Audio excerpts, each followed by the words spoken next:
তোমরা একটু দেখে বলো তো আমার মাটাকে দেখতে কেমন লাগছে।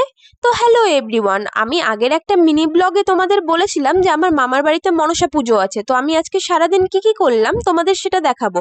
তো সবার প্রথমে আমি স্নান করে সেখানে পৌঁছে দেখলাম যে সবার পুজোর আয়োজন করছে। রাতের বেলা খিচুড়ি আর তরকারি হবে বলে কিছুজন সেটার আয়োজন করছে, আর আমার যেহেতু সকালবেলা কোনো কাজ ছিল না সেই কারণে আমি আলপনা দিচ্ছিলাম। হ্যাঁ, আগের দিন আমি ফেব্রিক দিয়ে কিছুটা দিয়েছিলাম আর এটা দিলাম খড়িমাটি দিয়ে। আর এটা ছিল আমার ছোট দাদার মেয়ে, খুব দুষ্টু। আর আজকের ওয়েদারটা ছিল কিছুটা এরকম। এবং তারপর আমরা সবাই মিলে গিয়েছিলাম মাকে আনতে, আর সেখানে পৌঁছেই দেখো প্রচণ্ড বৃষ্টি শুরু হয়ে গেছিল।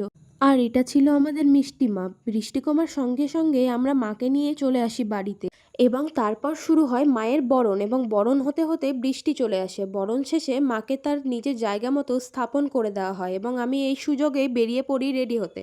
আমি তাড়াতাড়ি রেডি হয়ে সেখানে পৌঁছোই, আর এই রাস্তাটা দিয়ে না যতবার যাচ্ছি ততবারই মনে হচ্ছে যে দুর্গাপুজো আর মাত্র কয়েকদিন বাকি। আর এখানে দাদা 108টা পদ্ম নিয়ে এসেছিলো, আমরা সেটাই বসে বসে ফুটাচ্ছিলাম। আর ঠাকুরমশাই প্রায় চলে এসেছিলো, আর নারায়ণ পুজোটা কমপ্লিট করার পরে মনসা পুজোটা শুরু করে দিয়েছিল। আর এই পাগলটা যে আনন্দে এখানে বসে বসে কি করছিল আমি বুঝতে পারছিলাম না। হ্যাঁ, আমার খুব মন খারাপ, তাই আমি কাঁদছিলাম, আর এটার রিজন হলো এই ধূপটা। অনেক কান্নাকাটি করার পর আমি গেলাম একটু রান্না বান্না করতে, এবং সেখান থেকে ফিরে এসে দেখি যে পুজোর যজ্ঞ শুরু হয়ে গিয়েছে।